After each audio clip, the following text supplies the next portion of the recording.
Alors bonjour à l'ensemble des membres de l'association Apaisé avec lesquels j'ai le plaisir de pouvoir échanger.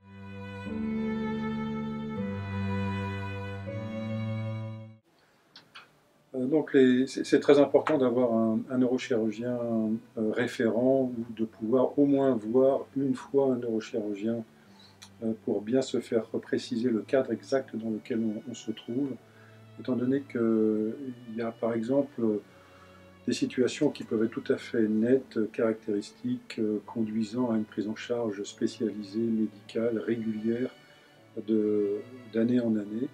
Et il y a parfois des situations où on a uniquement besoin de s'entendre dire qu'au fond, on est un petit peu en situation presque normale ou subnormale et qu'il n'y a pas forcément de nécessité de suivi neurochirurgical. Donc on a la chance en France d'avoir une grande qualité de neurochirurgie et tous les CHU et structures hospitalières de neurochirurgie sont très compétentes.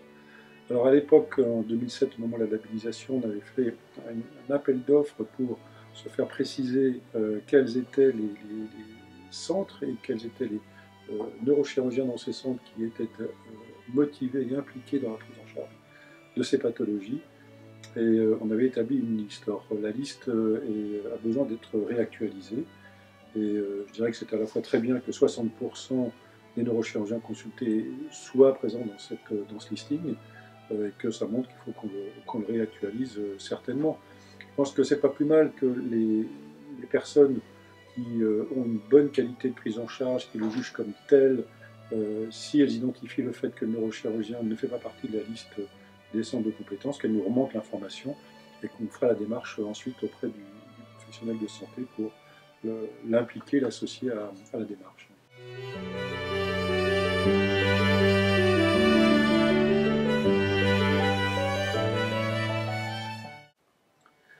Alors il faut qu'on fasse une démarche conjointe, vous et nous, auprès des neurologues et probablement par le biais de la Société française de neurologie pour essayer d'augmenter un petit peu le niveau d'intérêt des neurologues sur l'ensemble du territoire dans la prise en charge de cette maladie. Donc ça peut passer par le biais d'une présence conjointe à l'un de leurs congrès.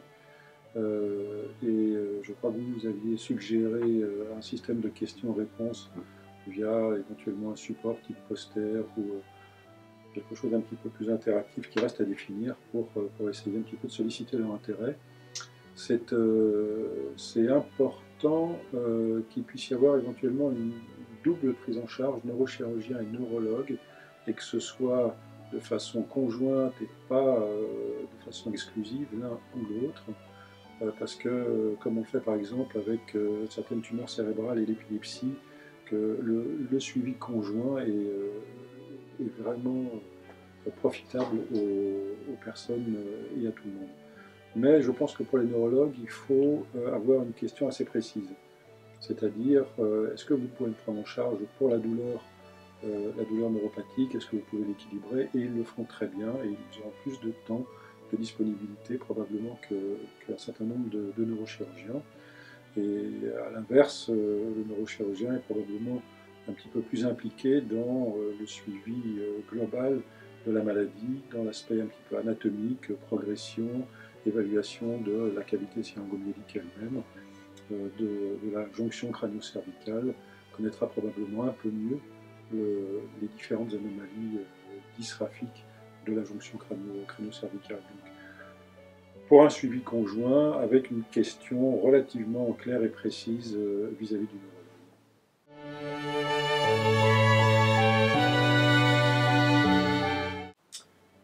Alors, on avait fait une enquête à propos de la prise en charge de rééducation et on avait eu un retour qui était assez hétérogène, dont on peut tirer quelques grandes lignes de façon un petit peu schématique. Parce que la problématique n'est pas du tout la même selon qu'on ait un handicap avancé et habitué au centre de rééducation, avec à ce moment-là la nécessité de prise en charge régulière, ou que l'on ait une difficulté précise et que l'on continue à être en pleine activité.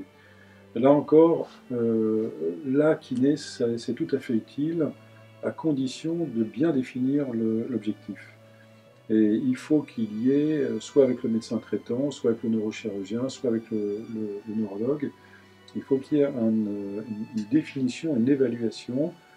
Et à ce moment-là, on se dit, bon voilà, on va travailler plutôt l'équilibre, plutôt la proprioception, c'est-à-dire la sensibilité profonde, réduire le risque de chute, et on travaille la proprioception et on se donne un objectif qui est d'une vingtaine de séances ou d'un travail 2, 3 fois par semaine uniquement sur l'équilibre pendant un mois et demi.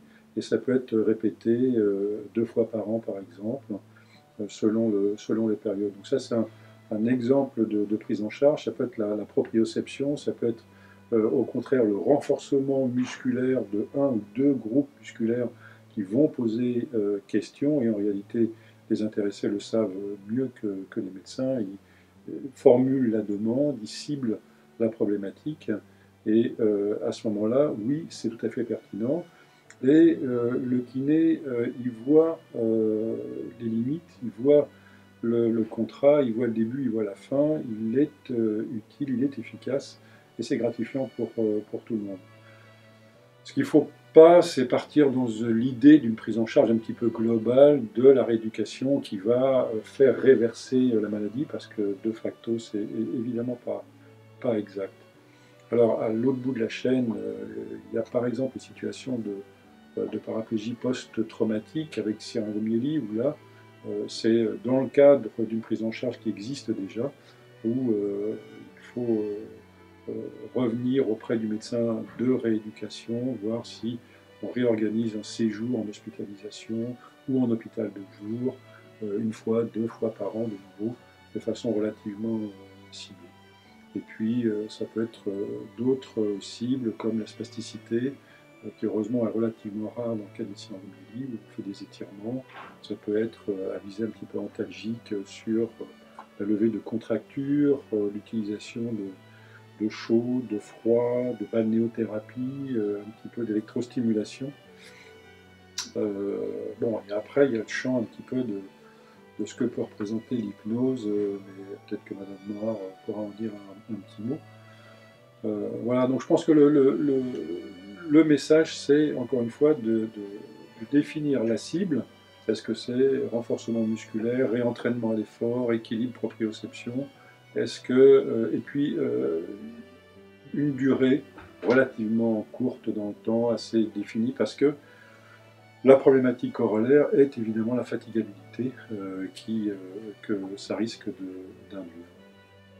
Alors, pour ce qui est du protocole, en fait, les kinés ont une certaine habitude de la rééducation neurologique en France, et on va mettre en tous les cas à disposition sur le site quelques grandes lignes, mais qui resteront un petit peu des grandes lignes. Et très honnêtement, il n'y a pas, et je ne pense pas qu'il y ait de protocole qui soit standardisé et qu'on puisse se passer de l'un à l'autre selon qu'on soit un petit peu dans telle ou telle catégorie de maladie ou de situation par rapport à ces syringomyélies qui restent tout de même relativement un ensemble un petit peu hétérogène.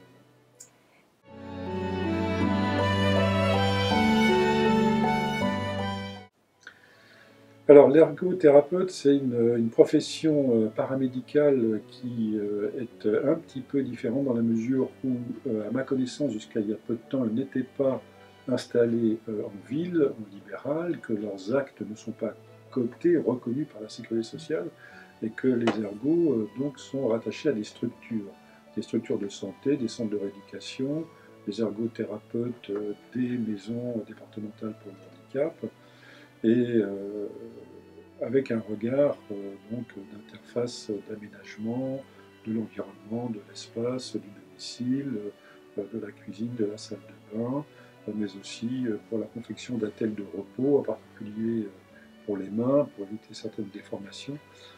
Donc c'est quand même, et ça reste, des professionnels que l'on peut rencontrer à travers les centres de rééducation ou en hospitalisation.